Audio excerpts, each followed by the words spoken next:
Hello everyone. I believe that all of you are doing fine. I have been told to provide you with a solution of three of the numerical problems. Now, because the software I am using, it has come with the limitation that I can shoot a video of 10 minutes duration only. That's why I have already drawn few of the figures which will help us solving the problem. Now, problem number one says that a football of radius capital R is capped on a hole of radius small r such that small r is less than capital R, made on a plank capped horizontally. One end of the plank is now lifted so that it gets tilted, making an angle theta from the horizontal as shown in the figure. The maximum value of theta so that the football does not start rolling down the plank satisfies. Four options are given: A, B, C, and D. Now let's start solving the problem. The situation is something like this, shown in figure number 1 here.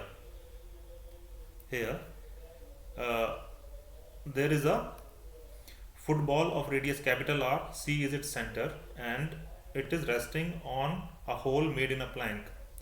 The hole is from A to B, and because the radius of the hole is small r, so obviously A to B is the diameter of the hole, it becomes 2 into small r. Now this is lifted from one end. The plank is lifted from one end. Then the situation will become something like this in diagram number 2 here. Because one end has been lifted, so obviously the plank will make some angle theta with the horizontal here. Now the forces acting on the football are obviously, one of them is mg, vertically downward. Other forces are normal reaction at this point of contact A, I am calling it N1. Other forces, normal contact force through point B, I am calling it N2. C is the center of the football. Now as you can see, the more you move this end upward, the more you move this end upward, the value of N2 decreases. N2 decreases and N1 increases as you move the plank further up, as you increase the value of theta. So there will come a situation when football is about to roll. When football is about to roll, what will happen is that it will lose contact with point B. So at that instant N2 will become 0. So the first condition for the football to roll is that when football is about to roll, N2 becomes 0. Now to solve it further, we will make use of the concept of center of gravity. What happens is that for any object to remain stable, the required condition is that, suppose this point is the center of gravity of this point. If you draw a line vertically downward through center of gravity, which is also the line of action of force mg, then the required condition for this object to remain stable is that this line should lie within the base of the object. Base of the object means that region which is in contact with the surface on which this object is resting. So for this football, that region is this, between point A and point B. This region is what? Base of this football. Why? Because football is resting between point A and point B. So let's come back to this diagram. For this object to remain, for any object in fact to remain stable, this line of action of mg should lie within base. If anyhow this line through center of gravity, line of action of mg, goes outside the base, then this object will definitely topple. It will not remain stable. So what is happening here is, if you move this plank upward, or if you increase the value of theta, what happens is that line of action of mg moves towards right in this direction. This line shifts towards point A. Now if you keep on increasing this angle, there will come a situation which I have shown in this figure number 3. In this figure, you have increased this angle theta to an extent that line of action of mg is passing through this point of contact, point A. As you can see that you cannot increase the value of theta further, you cannot move this plank further up. Why? Because if you do so, this line will move towards right and it will go beyond the region AB, which is the base. If that happens, then it will definitely roll down. So in a way you can say that this angle at which this line, at which n2 is 0, and this line mg, line of action of mg, is passing through point A, is the maximum possible value of theta. You cannot increase this angle further. So this is the required situation. Now what I am doing is, I am joining points B and A with a dotted line.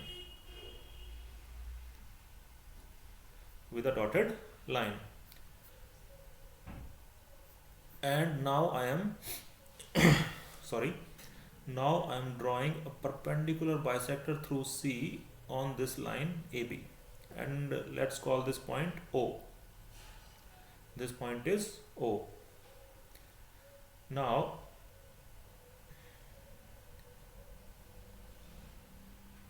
as you can see, this angle is theta, this is horizontal line, and this line is vertical, so this angle must be equal to 90 degree. So this angle should be equal to 90 degree minus theta. Now because these two angles are opposite angles, so angle CAO should also be equal to 90 minus theta. Now CO is perpendicular bisector to AB, so this angle COA should be equal to 90 degree. Okay, let me draw this triangle COA in a separately, so that we can see it clearly. So for doing that, I am erasing this figure. Here I am drawing triangle COA here. Let's say this point is C,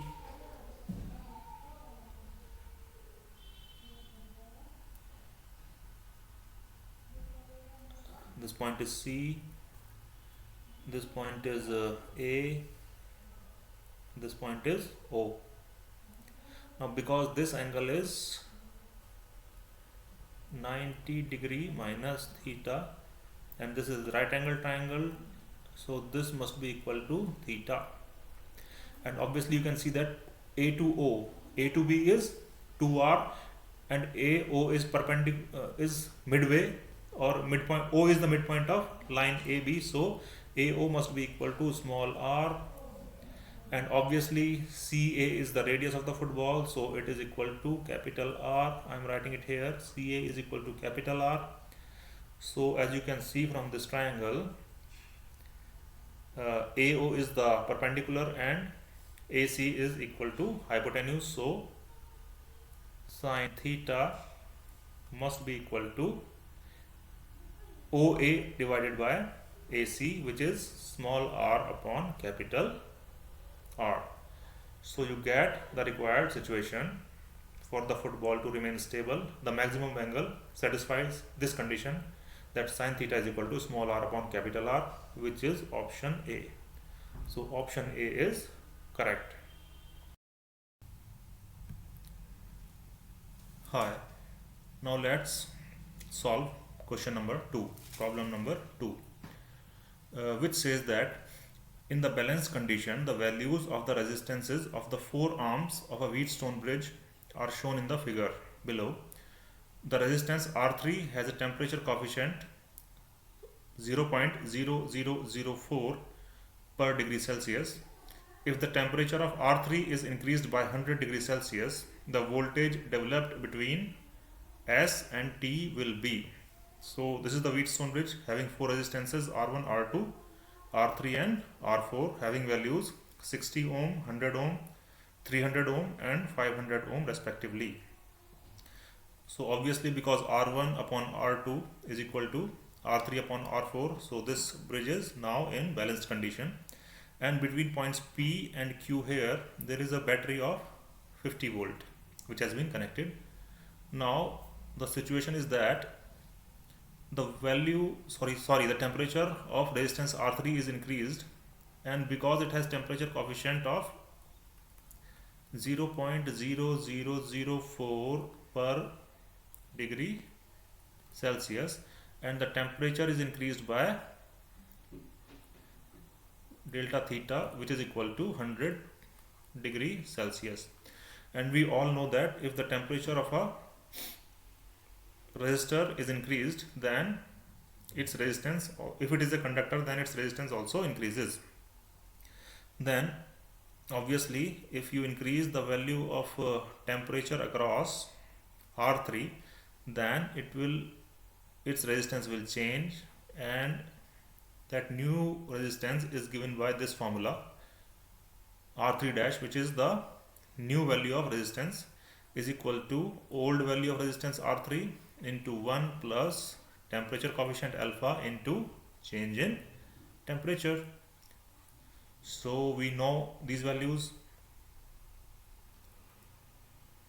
R3 is equal to how much? 300 ohm. So 300 into 1 plus 0.0004 into 100. I have already calculated this value. It will come out to be equal to 312 ohms.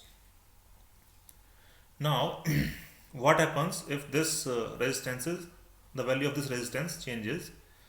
Now it has become equal to R3 dash, which is equal to 312 ohm now. So when this happens, the bridge is no longer balanced, so there has to be some current flowing through these resistances. Let's say in this direction, or in this branch P to S, the current is now I1, and through this branch or the resistance R2, the current is I2. Obviously the value of current I1 and I2 will be, let's calculate these values. I1 will be equal to, because I1 is flowing in this branch from P to S to Q, so it will be equal to potential difference between P and Q, which is equal to 50 volts. 50 volts divided by total resistance in this branch, which is equal to 60 plus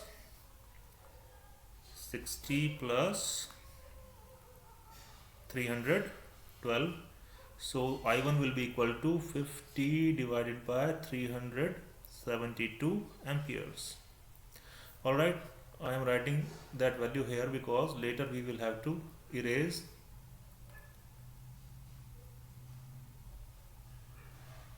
So I1 is equal to 50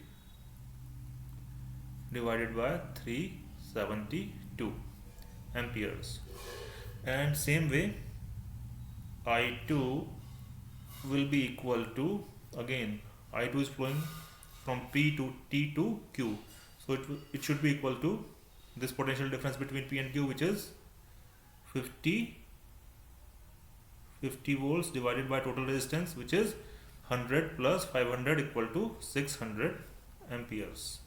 So I2 is equal to 50 divided by 600 amperes, which I am writing here. I2 is equal to 50 upon 600 in amperes. Now let me erase it so we can solve it further.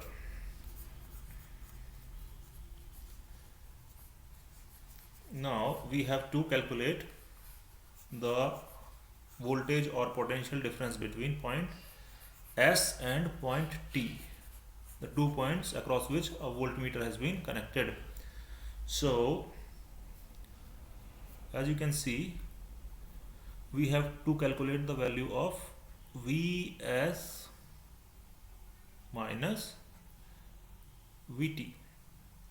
We have to calculate the value of Vs minus Vt. As you can see, you can also write Vs minus Vt equal to Vs minus Vp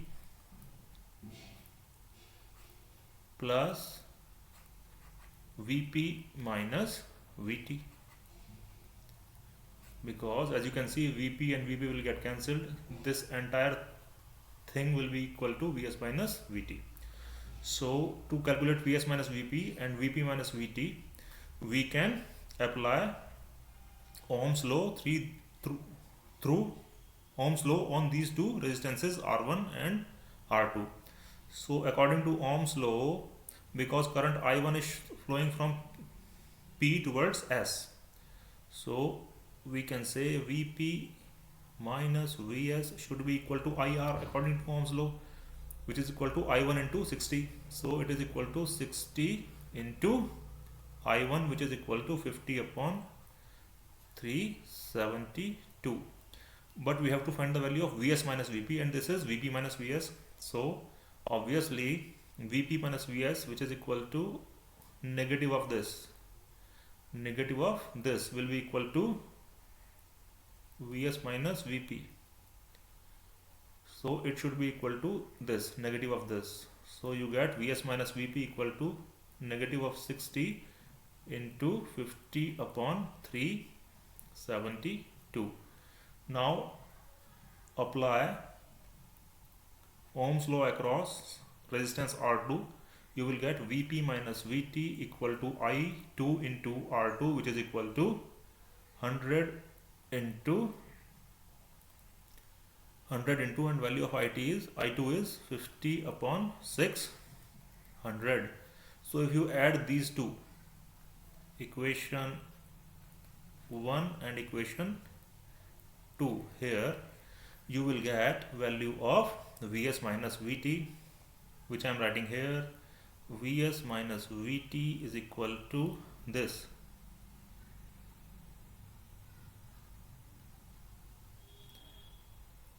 minus 60 into 50 upon 372 plus 100 into 50 upon 600, and I have already calculated this value up to 3 decimal places. It is coming out to be 0.269 something, so it will be approximately equal to 0.27 volts. So the required answer is that this voltage should be nearly equal to 0.27 volts, which is the required answer. Hi, now let's try to solve third problem, which says a light disc made of aluminium, a non-magnetic material, is kept horizontally and is free to rotate about its axis as shown in the figure. I will draw the figure for you. A strong magnet is held vertically at a point above the disc away from its axis. On revolving the magnet about the axis of the disc will, option A, rotate in a direction opposite to the direction of magnet's motion, B, rotate in the same direction as the direction of magnet's motion, C, not rotate and its temperature will remain unchanged, and option D, not rotate but its temperature will slowly rise. Let me draw the situation first. Situation is something like this. there is a disc. Let's say it is a disc here. It is made up of aluminium, and let's say this is the axis of the disc. Now they have taken a strong magnet. Here the south pole and here is its north pole. Now he is saying that if you rotate the magnet, what will happen to the disc? Will it rotate or not? Or if it rotates, then in which direction? Now this question can be answered if we understand a law called Lenz's law properly. Lenz's law, it states that whenever flux changes, flux means magnetic flux, magnetic flux changes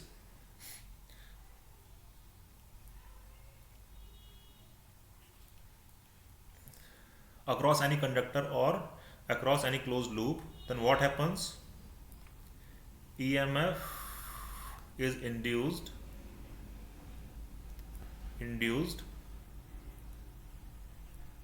the way in which EMF is induced is such that it opposes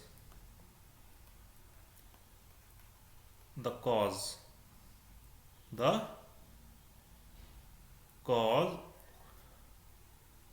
which has induced it.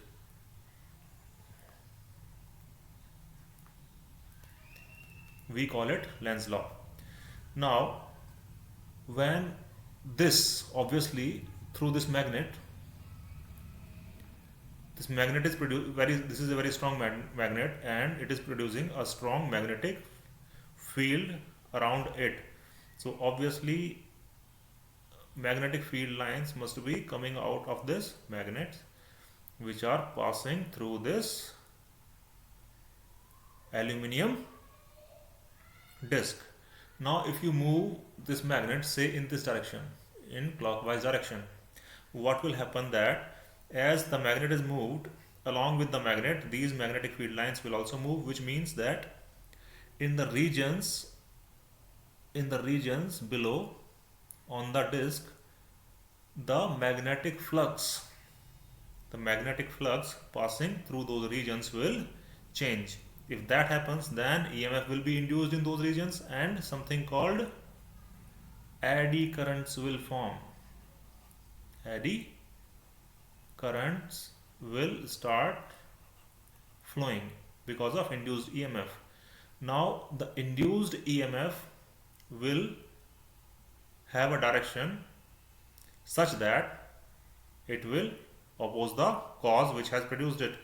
Now what is the cause which has produced the EMF, induced EMF? It is the relative motion between the magnet and the disc, because as you rotate, initially the magnet was not moving, as you rotate it, what happens is that you have produced the relative motion between the disc and the magnet, and the direction of that relative motion is this, for example clockwise. Then EMF will be induced in such a way that it will try to reduce the relative motion. So this disc can reduce the relative motion only if it moves in the same direction in which magnet is moving.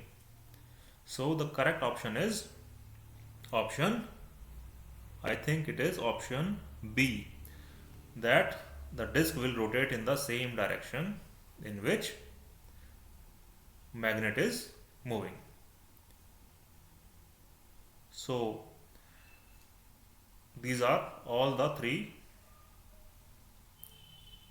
solutions of the problems which you people have asked me to do, and I have tried to solve them in best of my capacity. I hope you find them useful. Thank you.